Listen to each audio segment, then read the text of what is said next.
Assalamualaikum warahmatullahi wabarakatuh. Kami dari kelompok 2 akan mempresentasikan hasil diskusi kami mengenai akuntansi pada keuangan pemerintah dengan subjudul akuntansi belanja dan beban dan akuntansi aset tetap. Sebelumnya, perkenalkan anggota kami. Yang pertama Anissa Era Dwikianti, yang kedua Sekar Wahyu Nuraini, yang ketiga Aisyah Winda, yang keempat Nafi Ika Listia, dan Audi Adityas. Yang pertama yaitu akuntansi belanja dan beban.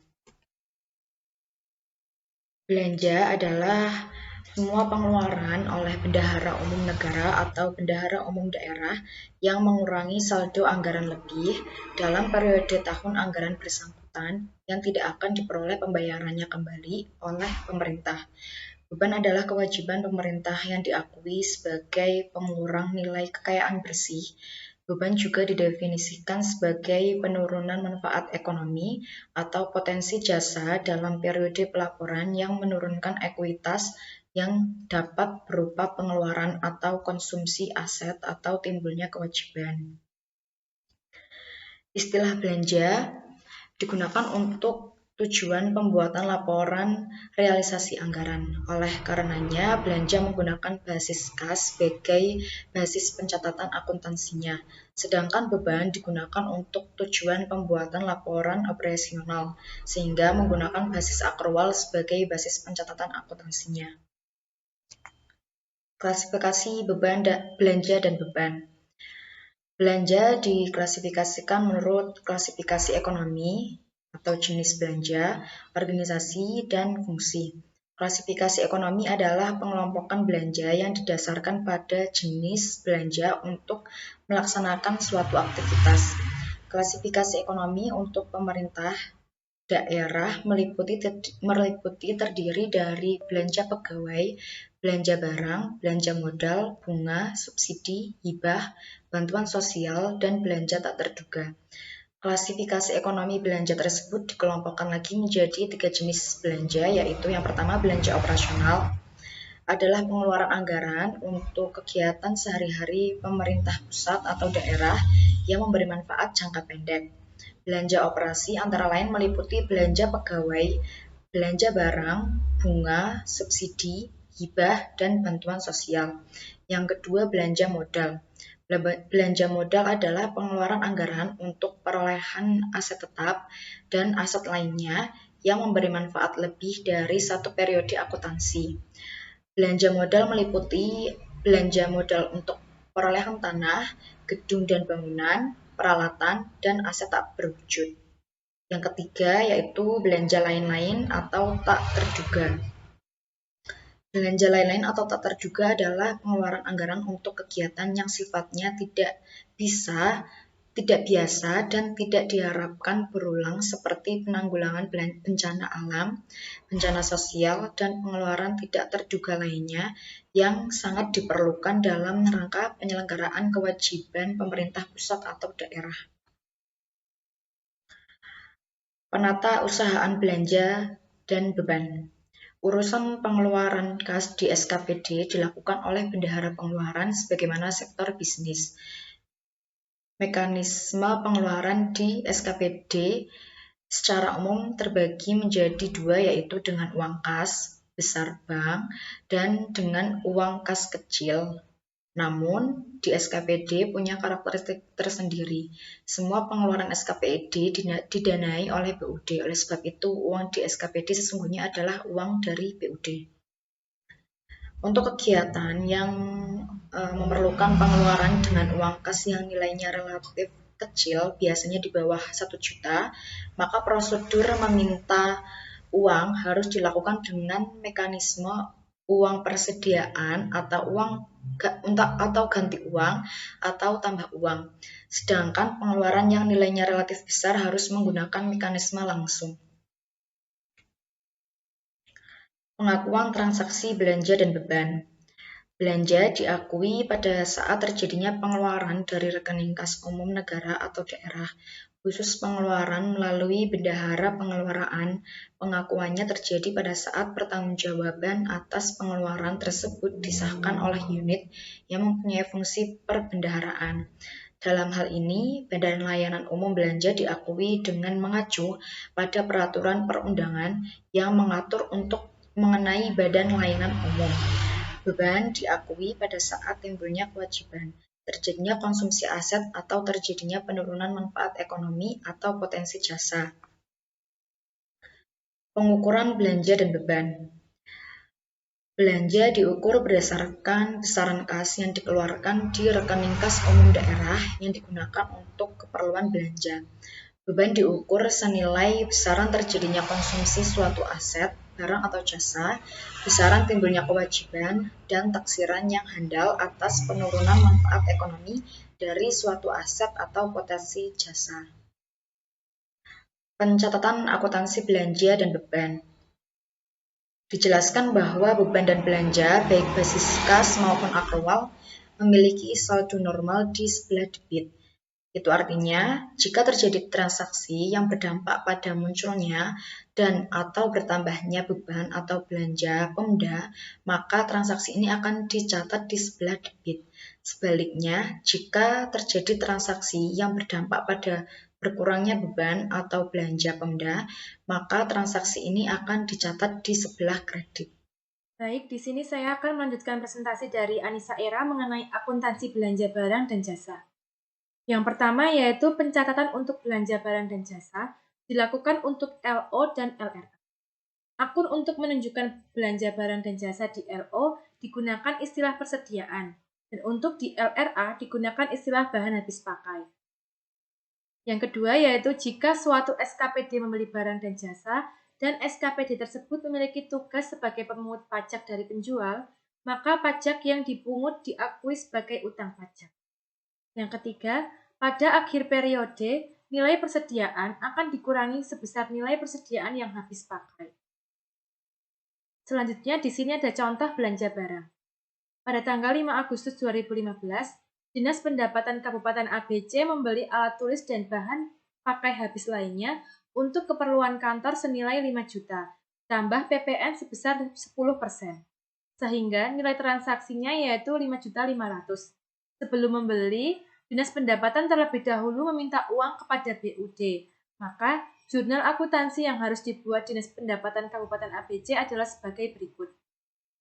Yang pertama yaitu ada jurnal saat BUD memberikan uang kepada Dinas Pendapatan dengan menerbitkan SP2DGU untuk membeli alat-alat tulis dan bahan pakai habis lainnya.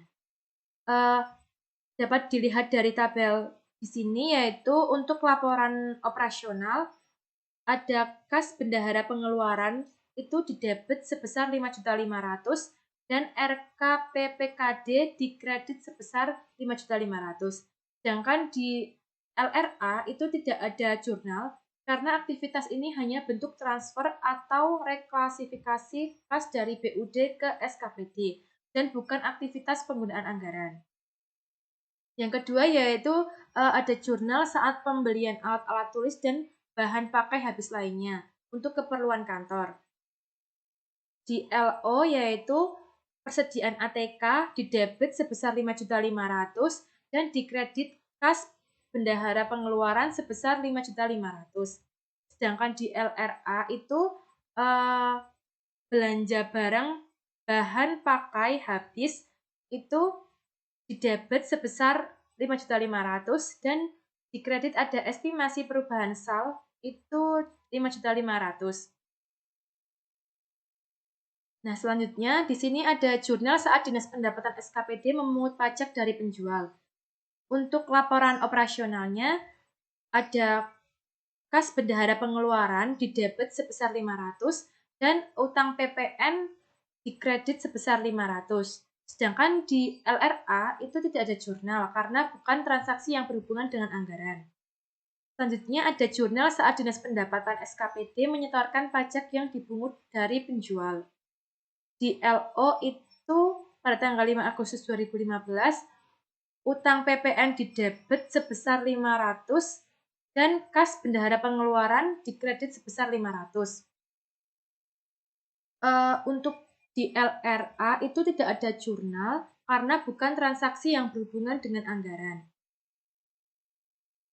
Jika pada akhir tahun nilai persediaan tersisa 1 juta rupiah, maka jurnal penyesuaian yang harus dibuat adalah sebagai berikut. JLO yaitu ada beban persediaan sebesar 4.500.000 di debit dan persediaan sebesar 4.500.000 di kredit. Sedangkan di LRA itu tidak ada jurnal karena bukan transaksi yang berhubungan dengan anggaran. Nilai awal persediaan itu tadi kan 5.500.000 dikurangi nilai akhir persediaan itu 1 juta rupiah. Maka yang sudah menjadi beban adalah sebesar 4 juta.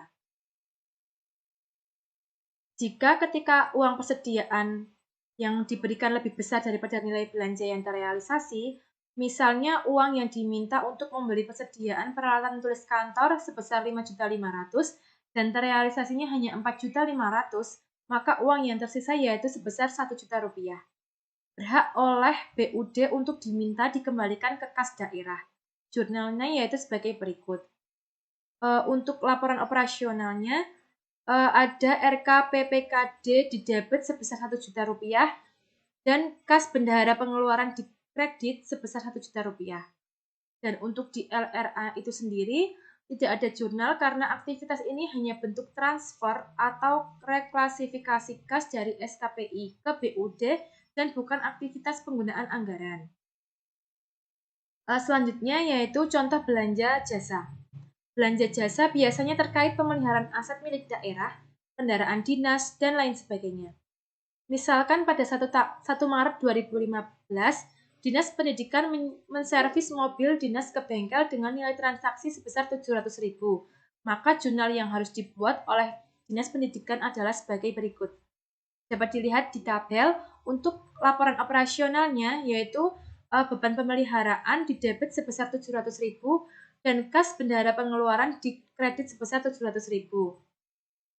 Sedangkan di LRA itu sendiri, belanja jasa pemeliharaan sebesar 700.000 di debit dan estimasi perubahan sal sebesar 700.000 di kredit. Selanjutnya adalah akuntansi belanja modal. Langsung saja kita bahas contohnya, yaitu pada tanggal 1 Juli 2015, Dinas Tata Kelola mengajukan SPMLS kepada PPKD dalam rangka membeli mesin pompa air untuk menyirami tanaman kota yang pengelolaannya menjadi tanggung jawab Pemda. Diketahui, nilai mesin pompa air tersebut sebesar 200 juta. Pada tanggal 3 Juli 2015, Dinas Tata Kota menerima SP2DLS dan langsung mencairkannya di Bank BPD. Dan pada tanggal 5 Juli 2015, Dinas Tata Kota membayarkan uang sejumlah 200 juta untuk pembelian mesin pompa air kepada PT Maju Makmur selaku penjual.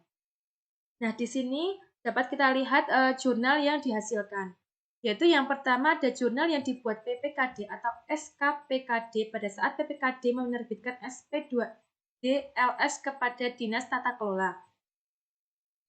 Di laporan operasional itu sendiri ada R atau KD Tata Kota sebesar 200 juta di debit dan kas BUD di kredit sebesar 200 juta. Dan untuk LRA tidak ada jurnal karena aktivitas ini hanya bentuk transfer atau reklasifikasi kas dari BUD ke SKPD. Dan yang kedua yaitu jurnal yang dibuat Dinas Tata Kota saat pencairan SP2DLS di Bank BPD. Untuk laporan operasionalnya, ada kas bendahara pengeluaran di debit sebesar 200 juta dan R atau KPPKD di kredit sebesar 200 juta.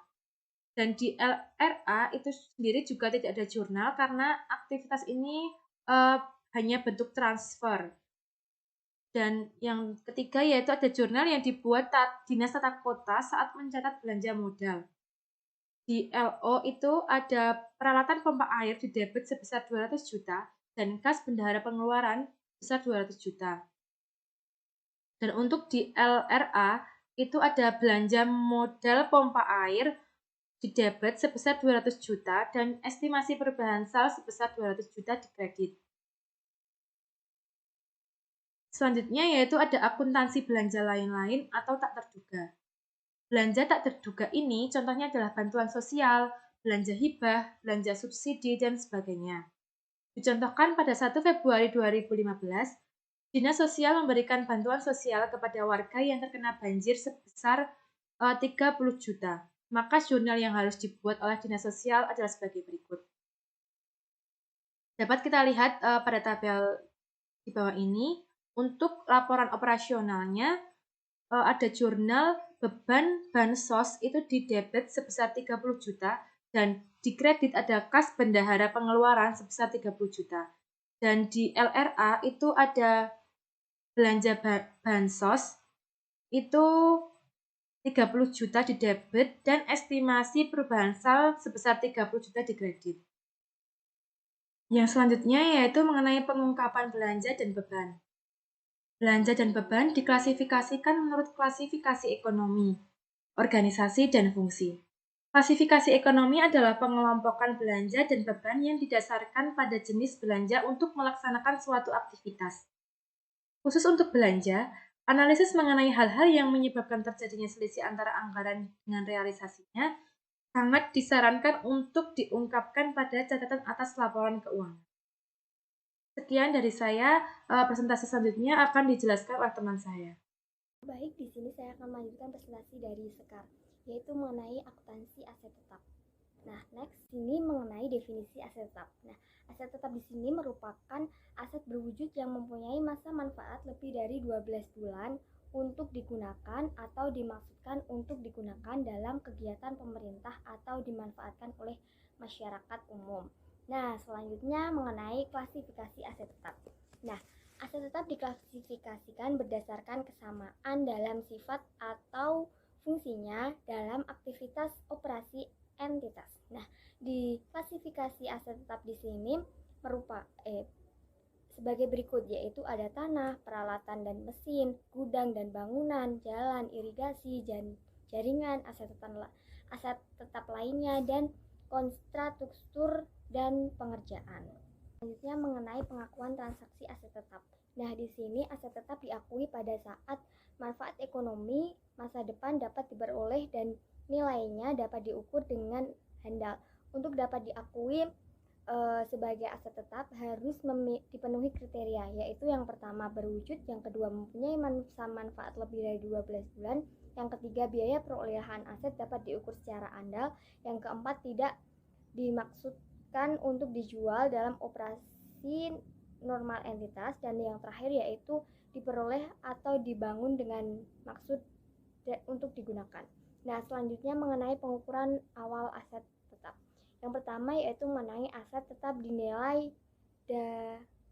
dengan biaya perolehan.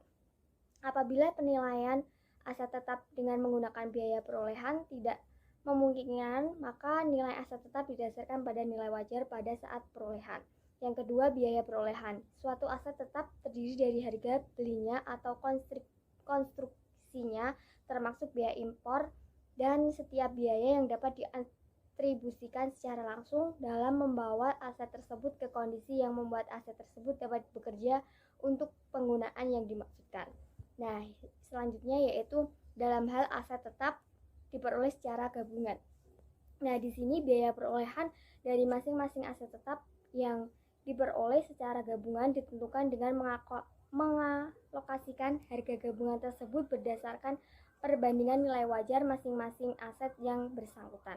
Nah, yang selanjutnya yaitu aset diperoleh secara pertukaran. Suatu aset tetap dapat diperoleh melalui pertukaran atau pertukaran sebagai aset tetap yang tidak berupa atau aset lainnya. Selanjutnya yaitu mengenai pengukuran berikutnya terhadap pengakuan awal. Nah, aset tetap disajikan berdasarkan biaya perolehan aset tetap tersebut dikurangi akumulasi penyusutan. Apabila terjadi kondisi yang memungkinkan penilaian kembali, maka aset tetap akan disajikan dengan penyesuaian pada masing-masing akun aset tetap dan akun entitas. Nah, selanjutnya yaitu mengenai penilaian kembali aset tetap. Nah, di sini penilaian kembali atau relevansi aset tetap pada umumnya tidak diperkenankan karena standar akuntansi pemerintahan menganut penilaian aset berdasarkan biaya perolehan atau harga pertukaran. Ya, Dan penyimpangan dari ketentuan ini mungkin dilakukan berdasarkan ketentuan pemerintah yang berlaku secara nasional. Selanjutnya mengenai masalah khusus akuntansi aset tetap. Yang pertama yaitu mengenai akuntansi tanah. Tanah yang dimiliki atau dikuasai pemerintah tidak diperlakukan secara khusus dan pada prinsipnya mengikuti ketentuan seperti yang diatur pada pernyataan tentang akuntansi aset tetap. Selanjutnya yaitu mengenai aset bersejarah. Nah, pada PP nomor 71 tahun 2010 tidak mengharuskan pemerintah untuk menyajikan aset bersejarah di neraca, namun aset tersebut harus diungkapkan dalam catatan atas laporan keuangan. Contoh aset bersejarah yaitu ada bangunan bersejarah, monumen, tempat-tempat purbakala seperti candi dan karya seni. Yang selanjutnya mengenai aset infrastruktur. Nah, di sini aset mempunyai infrastruktur ini mempunyai karakteristik, yaitu yang pertama berupa bagian dari satu sistem atau jaringan, yang kedua yaitu sifatnya khusus dan tidak ada alternatif lain penggunaannya, yang ketiga tidak dapat dipindah-pindahkan, yang keempat terdapat batasan-batasan untuk pelepasannya. Nah, selanjutnya itu ada aset militer. Nah, peralatan militer baik yang umum maupun khusus mempunyai definisi aset tetap dan harus diperlakukan sesuai dengan prinsip-prinsip yang diatur pada PP nomor 7 tahun 2010. Selanjutnya mengenai pencatatan akuntansi aset tetap. Nah, aset tetap memiliki saldo normal di sisi debit, yang artinya jika terjadi penambahan maka aset tetap boleh jadi dari pembelian maupun pemberian, maka dicatat di sisi debit. Sedangkan bila terjadi pengurangan pada aset tetap karena dijual, dimusnahkan atau tidak dipakai lagi, maksudnya disimpan di gudang, maka dicatat di sisi kredit. Nah, yang pertama kita akan membahas perolehan aset tetap. Aset tetap di sini ada pembelian aset tetap, perolehan aset tetap dari donasi. Yang kita bahas di sini yang pertama yaitu pembelian aset tetap. Nah, sebagai contoh pada tanggal 1 Agustus tahun 2015, pemerintah daerah ABC membeli mobil untuk keperluan mobil dinas bupati senilai 200 juta secara tunai. Dari aktivitas tersebut, maka jurnal yang dibuat yaitu di sisi unit laporan operasional basisnya akrual, itu di sisi debit ada mobil dan di sisi kredit ada kas bendahara pengeluaran. Sedangkan untuk laporan realisasi anggaran pada basis kas, di sisi debit ada belanja modal yaitu mobil sebesar 200 juta dan di sisi kredit yaitu estimasi perubahan sal yaitu sebesar 200 juta. Selanjutnya yaitu perolehan aset tetap dari donasi.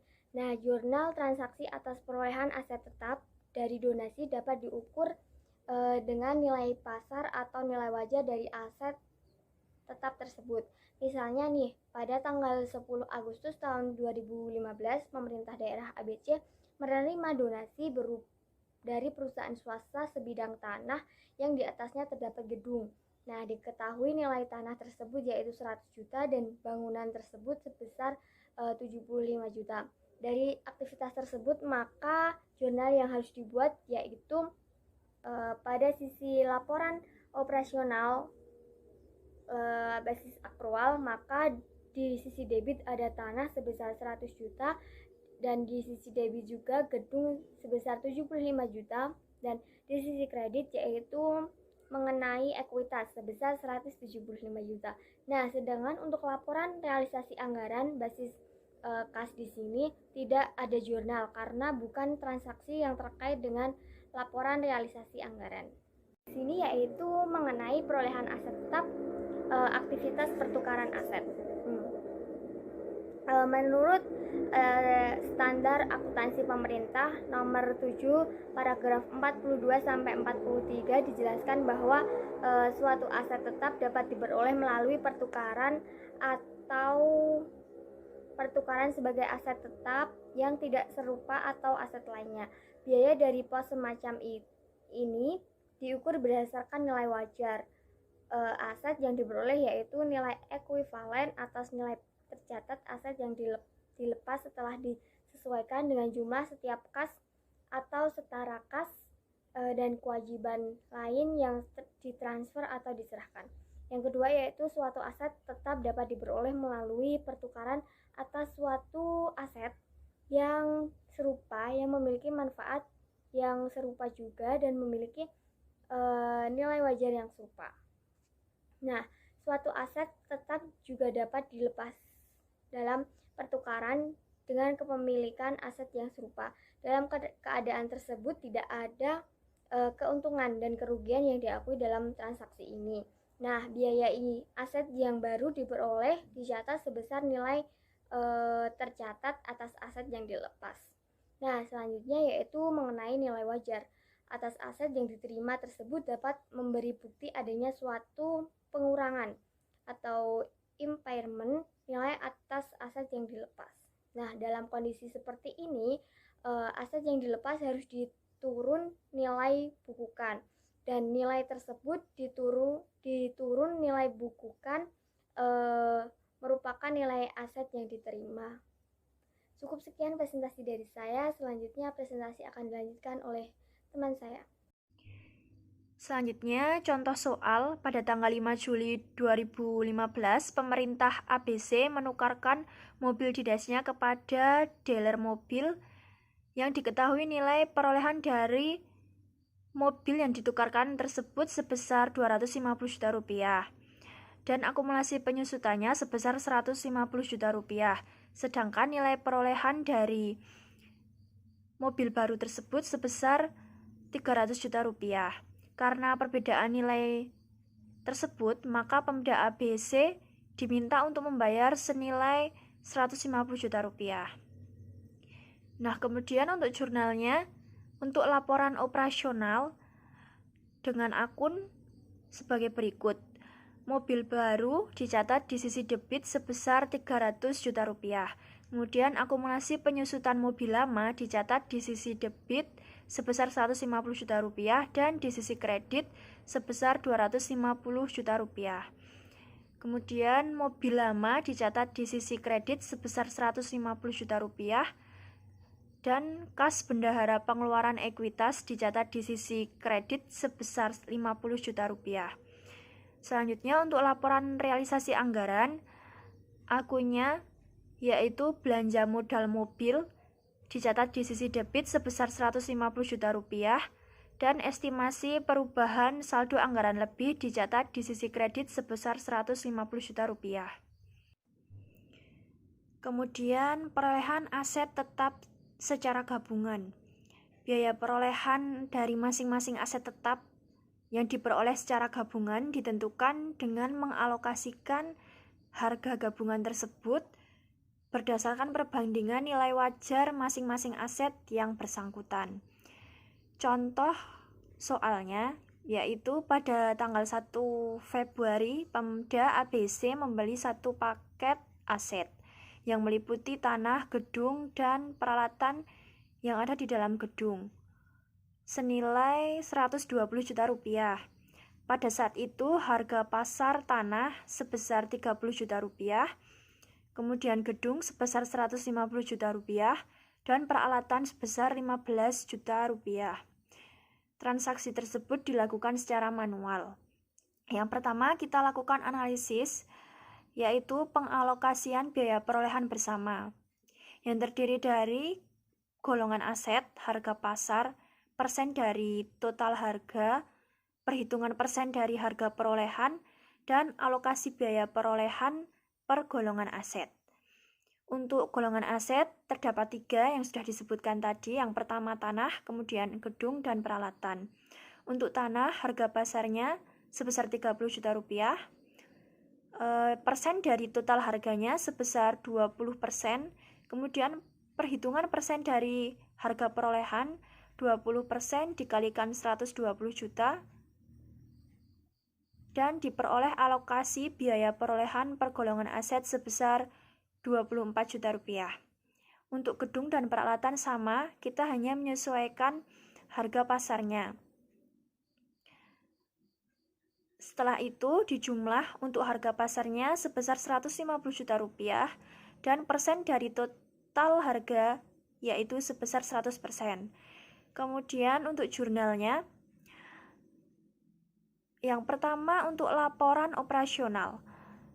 Untuk akunnya, yang pertama ada tanah sebesar 24 juta rupiah dicatat di sisi debit. Kemudian gedung sebesar 84 juta rupiah dicatat di sisi debit. Kemudian ada peralatan sebesar 12 juta rupiah dicatat di sisi debit. Dan ada kas bendahara pengeluaran dicatat di sisi kredit sebesar 120 juta rupiah. 120 juta rupiah ini merupakan jumlah dari kas bendahara yang dikeluarkan untuk membeli tanah, gedung, dan peralatan. Selanjutnya untuk laporan realisasi anggaran, akunnya yang pertama ada belanja modal berupa tanah, gedung, dan peralatan dicatat di sisi debit senilai 120 juta rupiah. 120 juta rupiah merupakan total dari harga pasar dari tanah, gedung, dan peralatan tadi. Kemudian ada estimasi perubahan saldo anggaran lebih dicatat di sisi kredit sebesar 120 juta rupiah. Selanjutnya itu perolehan aset tetap dari pembangunan. Diketahui Dinas Pekerjaan Umum membangun sebuah jembatan di Pemda ABC dengan nilai transaksi sebesar 200 juta rupiah. Proyek mulai dikerjakan pada periode 1 Januari 2015 dan diperkirakan akan selesai pada periode 1 Oktober 2016. Dengan rincian sebagai berikut. Pada 1 Desember 2015 dibayarkan uang sejumlah 120 juta rupiah kepada kontraktor. Kemudian pada tanggal 1 Oktober 2016 dibayarkan uang sejumlah 80 juta rupiah kepada kontraktor. Selanjutnya dibuat jurnal sebagai berikut. Untuk laporan operasional pada tanggal 1 Desember 2015 dengan akun konstruksi dalam pengerjaan dicatat di sisi debit sebesar 120 juta rupiah. Kemudian kas bendahara pengeluaran dicatat di sisi kredit sebesar 120 juta rupiah. Hal ini karena pada tanggal 1 Desember 2015 pemerintah telah mengeluarkan sejumlah uang sebesar 120 juta rupiah kepada kontraktor, sehingga hal itu akan menimbulkan kas pada bendahara pengeluaran berkurang, sehingga kas tersebut dicatat di sisi kredit. Kemudian pada tanggal 1 Oktober 2015, akunnya berupa konstruksi dalam pengerjaan dicatat di sisi debit sebesar 80 juta rupiah. Kemudian ada kas bendahara pengeluaran dicatat di sisi kredit sebesar 80 juta rupiah. Hal ini karena pada tanggal 1 Oktober 2015, pemerintah daerah telah membayarkan sejumlah uang sebesar 80 juta rupiah kepada kontraktor. Hal itu akan mengurangi kas bendahara pengeluaran, sehingga kas bendahara pengeluaran dicatat di sisi kredit. Selanjutnya ada akun jembatan dicatat di sisi debit sebesar 200 juta rupiah dan konstruksi dalam pengerjaan dicatat di sisi kredit sebesar 200 juta rupiah. 200 juta rupiah ini merupakan total dari pembangunan jembatan tersebut, yaitu pada tanggal 1 Desember 2015 pemerintah mengeluarkan uang senilai 120 juta rupiah dan pada tanggal 1 Oktober 2016 pemerintah mengeluarkan uang lagi sejumlah 80 juta rupiah. Apabila dijumlah, hal itu akan menjadi 200 juta rupiah. Kemudian untuk laporan realisasi anggaran pada tanggal 1 Februari 2015 dengan akun belanja modal berupa jembatan dicatat di debit sebesar 120 juta rupiah dan estimasi perubahan saldo anggaran lebih dicatat di sisi kredit sebesar 120 juta rupiah. Kemudian ada belanja modal jembatan dicatat di sisi debit sebesar 80 juta rupiah dan estimasi perubahan saldo anggaran lebih dicatat di sisi kredit sebesar 80 juta rupiah. Kemudian ada pengeluaran pada masa manfaat aset tetap. Pengeluaran setelah perolehan awal suatu aset tetap yang memperpanjang masa manfaat atau yang kemungkinan besar memberi manfaat ekonomi di masa yang akan datang dalam bentuk kapasitas, mutu produksi, atau peningkatan standar kinerja harus ditambahkan pada nilai tercatat aset yang bersangkutan. Jika tidak, maka akan diakui sebagai beban. Untuk kasus atau contoh yang pertama, pada tanggal 5 Februari 2015, Dinas Pendapatan melakukan servis mobil dinas ke bengkel resmi dengan biaya sebesar 5 juta rupiah. Transaksi ini menambah masa manfaat ekonomi dari mobil dinas di masa yang akan datang. Sehingga jurnal yang dibuat sebagai berikut. Untuk laporan operasional pada tanggal 5 Februari 2015 dengan akun mobil dicatat di sisi debit sebesar 5 juta rupiah dan kas bendahara pengeluaran dicatat di sisi kredit sebesar 5 juta rupiah. Hal itu karena servis mobil itu mengeluarkan biaya sebesar 5 juta rupiah sehingga mengurangi kas bendahara pengeluaran. Dan kas bendahara pengeluaran tersebut dicatat di sisi kredit. Kemudian untuk laporan realisasi anggaran dengan akun belanja pemeliharaan sebesar 5 juta rupiah dan estimasi perubahan saldo anggaran lebih sebesar 5 juta rupiah. Selanjutnya contoh yang kedua, pada tanggal 5 Februari 2015 Dinas Pendapatan melakukan servis mobil dinas ke bengkel resmi dengan biaya sebesar 500.000. Transaksi ini tidak menambah masa manfaat ekonomi dari mobil dinas tersebut di masa yang akan datang, sehingga jurnalnya berbeda dari jurnal yang sebelumnya. Untuk laporan operasional pada tanggal 5 Februari 2015 dengan akun beban pemeliharaan kendaraan dinas dicatat di sisi debit sebesar 500.000 rupiah. Kemudian kas bendahara pengeluaran dicatat di sisi kredit sebesar 500 juta rupiah. Untuk laporan realisasi anggaran dengan akun belanja pemeliharaan mobil dinas dicatat di sisi debit sebesar 500.000 rupiah dan estimasi perubahan saldo anggaran lebih dicatat di sisi kredit sebesar 500.000 rupiah.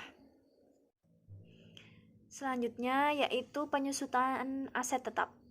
Penyusutan adalah alokasi yang sistematis atas nilai suatu aset tetap yang dapat disusutkan selama masa manfaat aset yang bersangkutan. Nilai penyusutan untuk masing-masing periode tersebut diakui sebagai pengurangan dari nilai tercatat aset tetap dalam neraca dan beban penyusutan dalam laporan operasional. Selain tanah dan konstruksi dalam pengerjaan, seluruh aset tetap disusutkan sesuai dengan sifat dan karakteristik dari aset tetap tersebut. Terdapat 3 metode penyusutan aset tetap yang dipergunakan, yaitu ada metode garis lurus, metode saldo menurun ganda, dan metode unit produksi. Selanjutnya yaitu contoh soal. Yang pertama itu ada Pemda ABC memutuskan untuk menggunakan metode garis lurus dalam menaksir nilai penyusutan mobil dinas. Diketahui harga perolehan dari mobil tersebut sebesar 200 juta rupiah dan dibeli pada tanggal 1 Januari 2015. Untuk nilai sisa mobil dinas yaitu 0 rupiah dan masa manfaat mobil dinas ditaksir selama 10 tahun. Langkah yang pertama kita melakukan analisis terlebih dahulu. Untuk beban penyusutan per tahun dari mobil dinas yaitu rumusnya harga perolehan mobil dikurangi nilai sisa dibagi masa manfaat, di mana harga mobil dinas itu tadi disebutkan senilai 200 juta rupiah, kemudian untuk nilai sisa dari mobil dinas tadi disebutkan 0, sehingga 200 juta rupiah dikurangi 0 dan dibagi masa manfaatnya yaitu tadi disebutkan 10 tahun. Penjumlahan perhitungan ini bernilai 20 juta rupiah. Kemudian jurnal yang dibuat untuk laporan operasional pada tanggal 31 Desember 2015 dengan akun beban penyusutan mobil dicatat di sisi debit sebesar 20 juta rupiah. Kemudian ada akumulasi penyusutan mobil dicatat di sisi kredit sebesar 20 juta rupiah. Untuk laporan realisasi anggaran, akunnya tidak ada karena tidak terkait dengan anggaran. Selanjutnya yaitu penghentian dan pelepasan. Aset tetap itu dapat dieliminasi dari neraca ketika dilepaskan atau bila aset secara permanen itu dihentikan penggunaannya dan tidak ada manfaat ekonomi masa yang akan datang. Kemudian aset tetap yang secara permanen dihentikan atau dilepaskan itu harus dieliminasi dari neraca dan diungkapkan dalam catatan atas laporan keuangan. Untuk aset tetap diberhentikan dari penggunaan aktif pemerintah itu tidak mempengaruhi definisi aset tetap dan harus dipindahkan ke pos aset lainnya. Kemudian ada contoh soal. Pada tanggal 5 Juli 2015, pemerintah daerah ABC melalui PPKD menjual mobil dinasnya secara lelang dan laku sebesar 80 juta rupiah. Diketahui nilai perolehan dari mobil yang dijual tersebut adalah 250 juta rupiah dan akumulasi penyusutannya sebesar 150 juta rupiah. Langkah yang pertama kita melakukan analisis. Harga perolehan dari mobil tadi disebutkan 250 juta rupiah, kemudian akumulasi penyusutan mobil sebesar 150 juta rupiah, nilai buku mobil sebesar 100 juta rupiah, harga jual sebesar 80 juta rupiah dan kerugian penjualan yang diakui sebagai ekuitas sebesar 20 juta rupiah. Selanjutnya dibuat jurnal untuk laporan operasional pada tanggal 5 Juli 2015 dengan akun kas bendahara penerimaan dicatat di sisi debit sebesar 80 juta rupiah, kemudian akumulasi penyusutan mobil sebesar 150 juta rupiah dicatat di sisi debit. Kemudian defisit penjualan aset tetap dicatat di sisi debit sebesar 20 juta rupiah. Dan untuk mobil dicatat di sisi kredit sebesar 250 juta rupiah. Sedangkan untuk laporan realisasi anggaran dengan akun estimasi perubahan saldo anggaran dicatat di sisi debit sebesar 80 juta rupiah dan pendapatan lainnya yaitu penjualan aset daerah dicatat di sisi kredit sebesar 80 juta rupiah. Presentasi selanjutnya akan dijelaskan oleh teman saya. Selanjutnya adalah pengungkapan aset tetap. Laporan keuangan harus mengungkapkan untuk masing-masing jenis aset tetap. Yang pertama, dasar penilaian yang digunakan untuk menentukan nilai tercatat. Yang kedua, rekonsiliasi jumlah tercatat pada awal dan akhir periode yang menunjukkan penambahan, pelepasan, akumulasi penyusutan, dan perubahan nilai mutasi aset tetap. Yang ketiga, informasi penyusutan meliputi nilai penyusutan, metode penyusutan yang digunakan, nilai tercatat, bruto, dan akumulasi penyusutan pada awal dan akhir periode. Untuk laporan juga harus mengungkapkan yang pertama, eksistensi batasan hak milik atas aset tetap. Yang kedua, kebijakan akuntansi untuk kapitalisasi yang berkaitan dengan aset tetap. Yang ketiga, jumlah pengeluaran pada pos aset tetap dalam konstruksi. Yang terakhir, jumlah komitmen untuk akuisisi aset tetap. Jika aset tetap dicatat pada jumlah yang dinilai kembali, maka harus diungkapkan dengan dasar peraturan untuk menilai kembali aset tetap. Tanggal efektif penilaian kembali, jika ada nama penilaian independen, hakikat setiap petunjuk yang digunakan, nilai tercatat setiap jenis aset tetap. Selanjutnya ada contoh pengungkapan aset tetap, yaitu dari sumber laporan keuangan konsolidasi Pemda Cilacap 2012. Aset tetap yang diadakan pada tahun 2004 sampai dengan 2008 dicatat berdasarkan biaya perolehan. Aset tetap yang diadakan pada tahun 2004 sampai dengan 2008 dicatat berdasarkan biaya perolehan yang biaya perolehan itu sendiri, yaitu jumlah kas atau setara kas yang dibayarkan atau nilai wajar imbalan lain yang diberikan untuk memperoleh suatu aset pada saat perolehan atau konstruksi sampai dengan aset tersebut dalam kondisi dan tempat yang siap untuk digunakan. Untuk rekeningnya digambarkan nilai perolehan aset tetap yang dimiliki atau dikuasai oleh pemerintah daerah Kabupaten Cilacap per periode 31 Desember 2012 dan 2011 dengan komposisi dapat disajikan sebagai berikut, seperti tanah, peralatan dan mesin, gedung dan bangunan, jalan, jaringan dan instalasi, aset tetap lainnya, konstruksi dalam pengerjaan. Sekian presentasi dari kami. Apabila ada salah kata kami mohon maaf. Wassalamualaikum warahmatullahi wabarakatuh.